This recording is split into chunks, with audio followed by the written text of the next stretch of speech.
네, 여러분, 요즘에 그 어떤 때보다도 이렇게 깨끗한 거, 그 청결함에 대해서 좀 관심이 많으시죠? 때가 때인 만큼. 그 신종 코로나 바이러스 때문에 또 이 미국은 독감 때문에 수천 명이 죽어 나가고 있는 그런 상황 속에서 그 우리가 살고 있는 이 미국뿐만 아니라 온 세계가 이 청결을 유지하려고 굉장히 애들을 쓰고 있습니다. 그 청결이 좋지 못해서 결국에는 그것 때문에 온 인류가 지금 생명의 위협을 받고 있는 사태가 일어나고 말았습니다. 수백 명이 죽었다는 소식이 마음을 참 무겁게 하고요. 또 감염될까봐 두려워서 이렇게 외출도 못하는 그런 일들이 우리가 사는 미국에서도 지금 일어나고 있는 것 같아요. 그리고 일부 서양인들은 이렇게 동양인들, 우리 같은 사람들 보면은 다 싸잡아서 그 차별을 하고 이렇게 멸시하는 그런 발언들을 하기 때문에 그런 것도 참 마음에 상처가 되고 마음이 어렵습니다. 아무튼 이럴 때일수록 우리가 서로 더 존중하고 또 배려하는 마음이 있어야 될 것 같고요. 그리고 더욱더 마음을 좀 차분하게 좀 가지면서 잘 대처를 해야 될 것 같습니다. 아무리 강조해도 부족함이 없는 것이 가장 중요한 것은 우리의 몸과 우리의 모든 청결들을 잘 유지하는 것, 깨끗하게 유지하는 것이 중요할 것 같습니다. 저도 이런 일이 일어나고서 손을 더 씻는 것 같더라고요. 여러분들도 아마 그렇게 지금 보내시리라 생각이 듭니다. 그 성경에 보면은 특히 유대인들도 그 유독 그 깨끗함에 대해서 굉장히 민감하고 철저했던 것을 우리가 알 수 있습니다. 지금 우리의 비할 바가 아니었습니다. 마가복음 7장에 보면은 바리새인들과 서기관들이 예수님에게 따지는 장면이 나와요. 무슨 일 때문에 그러죠? 그 제자들이 손을 씻지 않고 먹는 장면을 이 서기관들과 바리새인들이 보고 말았습니다. 그래서 부정한 손, 깨끗하지 않은 손, 씻지 않은 손으로 그 먹는 것을 보고서 깜짝 놀랐습니다. 여러분, 그 당시에 유대인들, 바리새인들, 서기관들, 대제사장들은요, 장로들의 그 전통을 따라서 어떻게 했죠? 먹기 전에 항상 손을 씻었습니다. 이 팔뚝까지 씻었다라는 얘기가 있어요. 그리고 시장에 갔다가 돌아오면 어떻게 하죠? 물을 뿌립니다. 여기서 물을 뿌렸다는 표현은 목욕을 했다라고 생각할 수도 있습니다. 그런 전통을 가진 이 서기관들과 바리새인들이 보니까 이 제자들이, 예수님의 제자들이 손을 씻지 않고 밥을 먹는 것이 굉장히 지저분해 보였고 굉장히 법을 어기는 모습으로 보였습니다. 그래서 예수님께 이들이 뭐라고 물었냐면 이렇게 물었습니다. 어찌하여 당신의 제자들은 장로들의 전통을 준행하지 아니하고 부정한 손으로 떡을 먹나이까? 라고 따졌습니다. 여러분, 당시 예수님이 태어나신 그 당시는 많은 사람들이 이러한 유전을 지키고 있었어요.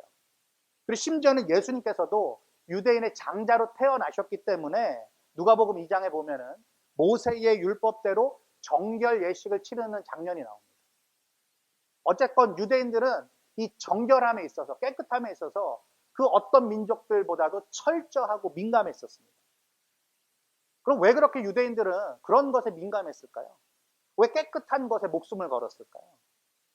아마도 여러분들이 율법서를 읽어보시면 아시겠지만, 레위기나 민수기 같은 것을 읽어보시면 아시겠지만, 율법에 기록된 대로 하나님의 백성으로서 깨끗하지 못한 자들에 대한 어떤 처벌과 하나님의 저주가 담겨있기 때문에 그것들이 두려워서 그렇게 손을 깨끗하게 씻는 일까지 발전됐던 것 같아요.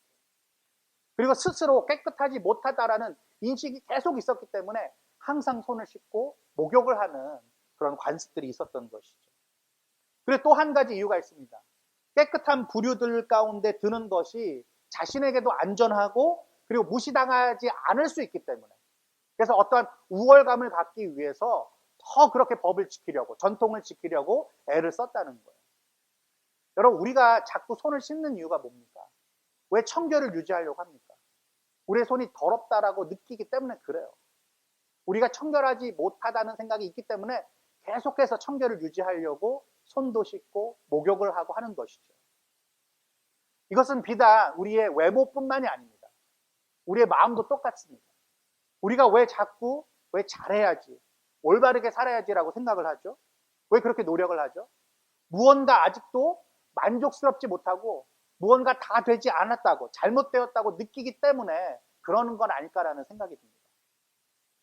이런 유대인들의 엄격한 기준, 엄격한 분위기를 따르자면요, 참으로 유구무원, 할 말이 없는 사람이 오늘 본문에 등장을 합니다. 그게 누구죠? 다윗입니다. 다윗. 너무나도 큰 문제를 일으켰어요. 유대인으로서. 손을 안 씻는 문제 정도가 아니었습니다. 여러분이 가지신 성경에 보시면은요, 그 다윗의 시 51편에는 표제가 달려 있어요. 뭐라고 달려 있죠? 다윗이 밧세바와 동침한 후에 선지자 나단이 저에게 온 때에라고 되어 있어요. 여러분, 나단 선지자가 그 다윗의 죄에 대한 하나님의 지적과 분노와 심판을 대언을 합니다. 다윗이 어떤 죄를 저질렀죠? 6계명을 범했어요. 그리고 7계명을 범했습니다. 그리고 10계명을 범했습니다. 뭡니까? 살인을 저질렀고 간음을 저질렀고 이웃의 아내를 탐냈습니다. 그리고 또한 그 죄를 지적하기 위하여서 나단이 어떤 예를 들었어요. 그 예를 드는데도 불구하고 자기 이야기가 아닌 줄 알고 하나님 앞에 위선적인 모습, 가증스러운 모습을 보였습니다. 그래서 하나님께서는 그에게 심판의 말씀을 하시는데 뭐라고까지 이야기를 하시냐면 칼로 너의 집에서 영원토록 떠나지 아니하리라, 재앙을 일으키리라라고 하나님께서 나단 선지자의 그 입을 통하여서 말씀해 주셨어요. 여러분, 그럴 때에 그 다윗이 그 말을 듣고서 어떻게 반응을 했죠? 사무엘하 12장 13절에 보니까는 다윗이 나단에게 뭐라고 이야기를 하냐면 내가 여호와께 죄를 범하였습니다라고 고백을 합니다. 그 고백이 있은 후에 나단이 뭐라고 이야기를 하냐면 하나님께서 당신의 죄를 사하셨습니다라고 이야기하면서 이런 얘기를 해요. 참 끔찍한 얘기입니다. 다윗, 당신은 죽지 않겠지만 누가 죽는다고요? 대신 당신이 낳은 아이가 죽을 것입니다라는 이야기를 해요. 여러분, 이 세상의 모든 부모들은요, 차라리 자기가 고통받는 것이 낫지 자녀가 고통받는 것을 눈뜨고 보지 못합니다. 그게 부모의 심정이에요. 근데 이 다윗에게 그러한 끔찍한 형벌을 하나님께서 내려주셨습니다. 그 즈음에 지은 시가 바로 시편 51편, 오늘 우리가 읽었던 그 본문입니다. 여러분, 시편 51편 내용을 쭉 보시면요, 슬픔으로 가득 차 있어요. 그래서 애가라고도 할 수 있을 것 같습니다. 근데 더욱더 도드라지는 게 뭡니까? 거기에 뭐뭐를 해 주소서, 이렇게 해 주옵소서, 이게 간구가 담겨 있습니다. 간절한 마음으로 하나님 앞에 용서를 구하고 자신의 그 죄의 문제를 해결해 달라고 고백하는 기도의 시입니다. 여러분, 오늘 읽은 본문을 쭉 한번 보십시오. 전체적으로 한번 보시면 죄라는 단어가 굉장히 많이 나옵니다. 오늘 본문에만, 한글 성경에만 무려 11번이나 등장을 하고 있어요. 이 죄의 문제를 해결해 달라고 주님 앞에 간절히 기도하고 있는 다윗의 모습을 볼 수 있습니다.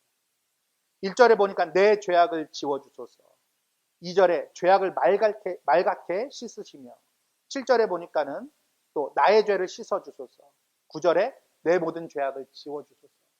이렇게 간절한 심정으로 반복해서 하나님 앞에 간구하는 모습을 볼 수가 있습니다. 자신이 더러워졌다는 것을 깨닫게 된 거죠. 그런데 이 죄라는 단어들을 언급하면서 그 죄의 원인이 누구인지를 확실히 하고 있습니다. 나라는 단어를 계속해서 쓰고 있어요.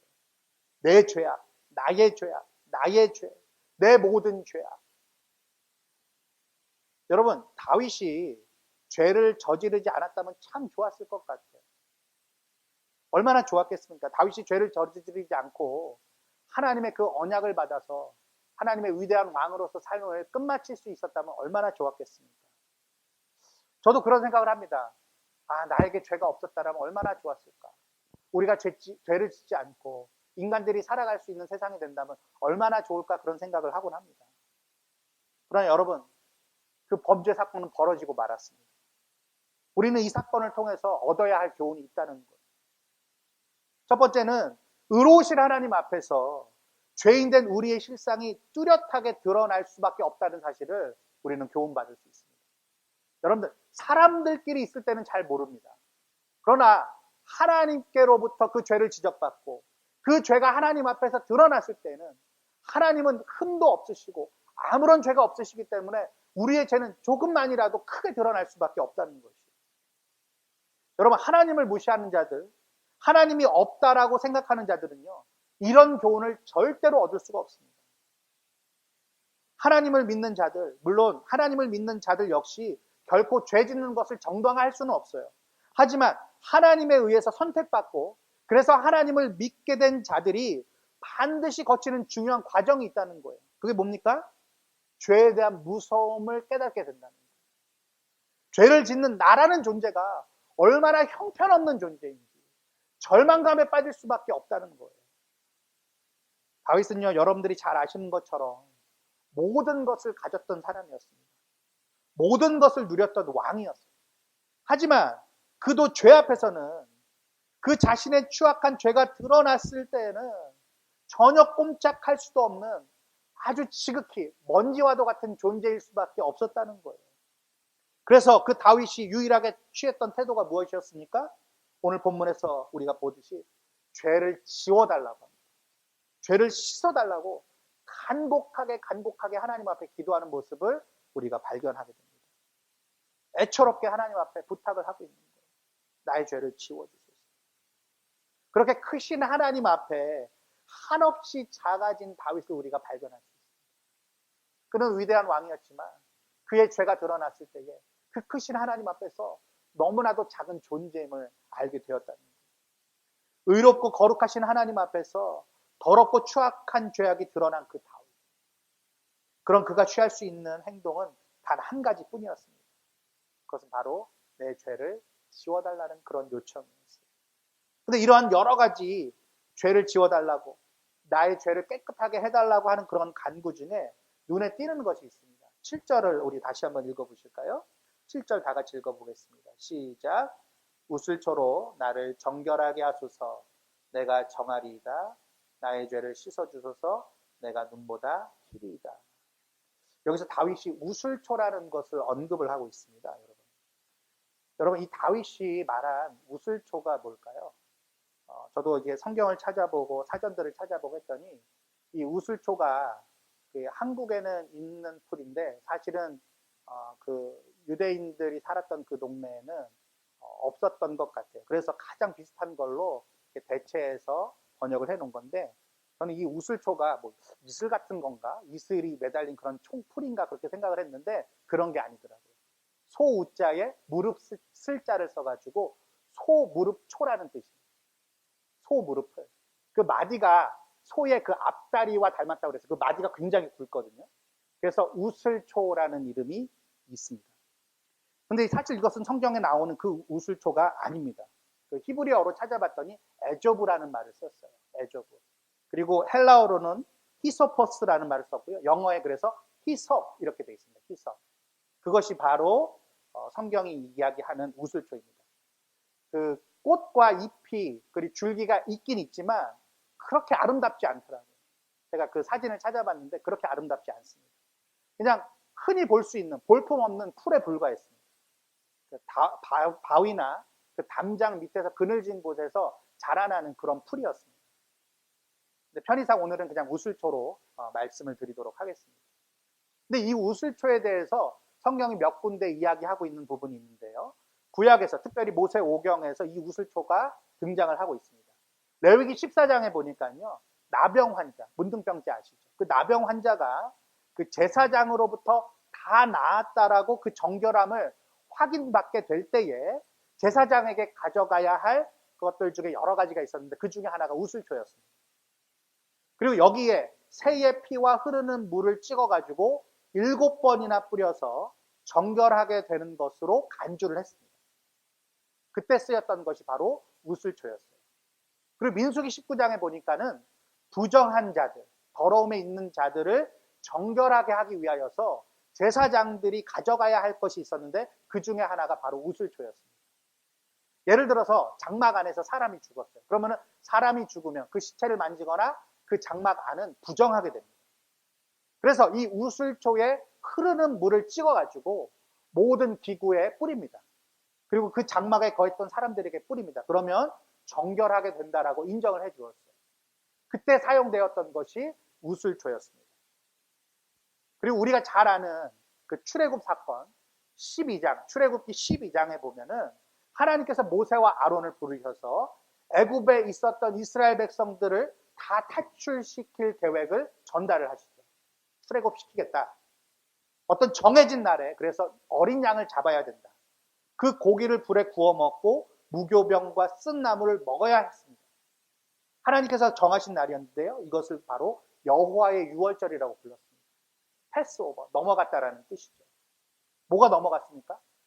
애굽의 모든 처음 난 것을 다 쳐서 심판하실 작정이었어요. 그것이 하나님의 계획이었습니다. 그러나 피로 표시된 그 집은 하나님께서 넘어가시겠다고 그랬어요. 뭐가 넘어가는 겁니까? 재앙이 넘어가는 것이고 죽음이 넘어가는 것입니다. 자, 그러면은 이스라엘 백성들은 그 자기 집에 피를 어떻게 표시를 했죠? 양을 잡습니다. 그 어린 양을 잡아서 피를 그릇에 따로 담아요. 그래서 피로 따로 담은 그 그릇에 있는 그 피를 자, 뭐에 묻히죠? 우슬초에 묻힙니다. 그래서 문설주, 그 문이 있는 양쪽 나무 기둥과 그 다음에 상인방, 위쪽에 있는 그 버팀목을 다 우슬초의 그 피로 발라버립니다. 그렇게 해서 이스라엘 백성을 하나님께서는 애굽 사람들과 구별을 하셨던 거예요. 구원할 자와 구원하지 않을 자로 구별하신 것입니다. 하나님의 그 저주, 무서운 심판, 그 죽음이 넘어가도록 하는 것이요. 다시 말해서 이스라엘 백성들을 하나님의 백성으로 거룩하게 구별해 주는 것이 다름 아닌 문설주와 인방에 발랐던 그 피였는데 그 피를 뭘로 발랐다고요? 우슬초에 묻혀서 그 우슬초를 사용해서 발랐다는 것입니다. 이 모든 내용들을 종합해 보니까요, 이런 우리가 결론을 맺을 수 있을 것 같아요. 이 우슬초라는 것은 하나님의 백성의 구원을 위해서 그 하나님의 백성을 거룩하게 구별하는 데 쓰였던 도구였다는 거예요. 그리고 하나님의 백성이 죄에 빠지거나 부정한 상태에 놓여 있을 때에 깨끗하게 해주는 그런 도구로서 쓰임을 받았다는 거예요. 그런데 이 도구를 준비하고 사용할 것을 누가 지시했습니까? 다름 아닌 하나님께서 직접 말씀하시고 명령하셨다는 거예요. 인간이 선택한 게 아니라는 거예요. 모세오경에 나오는 이 모든 것들은 여러분 누구를 생각나게 합니까? 바로 예수 그리스도의 그 십자가의 사건, 그 피의 희생을 생각나게 합니다. 여러분 복음서를 찾아보니까요, 딱 한 군데 우슬초가 등장을 하더라고요. 무슨 복음에 등장을 할까요? 요한복음에 등장합니다. 요한복음 19장에 보니까는 예수님께서 신포도주를 받으신 후에 다 이루었다 이렇게 마지막 말씀을 하시고서 머리를 숙이시고 영혼이 돌아가십니다. 그런데 그 신포도주를 받으셨을 때에 어떻게 받으셨죠? 어떻게 받으셨죠? 예, 우슬초를 가지로 해서 이렇게 막대기로 해서 그 위에다가 해용을 납니다. 그래서 그 포도주를 찍어가지고 이렇게 예수님에게 먹게 했어요. 그때 사용했던 도구가 바로 우슬초였습니다. 그래서 이 우슬초는요, 예수님의 죽으심, 그 십자가와 관련이 있는 도구로 등장을 하고 있습니다. 자, 그러면 이렇게 생각해 볼 수 있겠죠.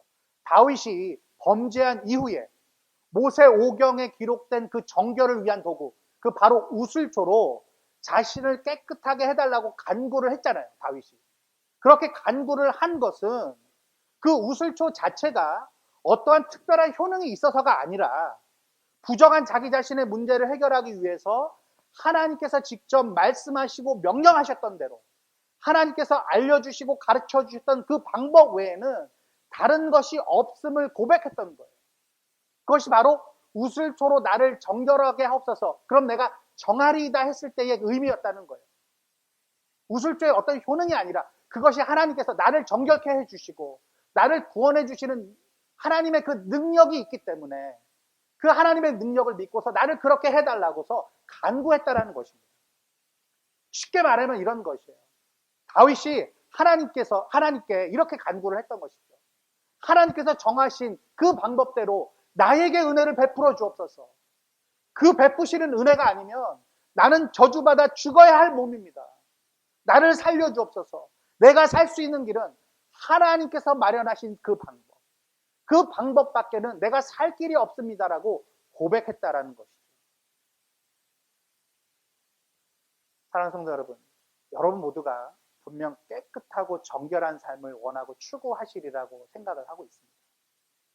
그냥 그저 겉으로만 깨끗한 사람, 그리고 속이 깨끗해지는 것.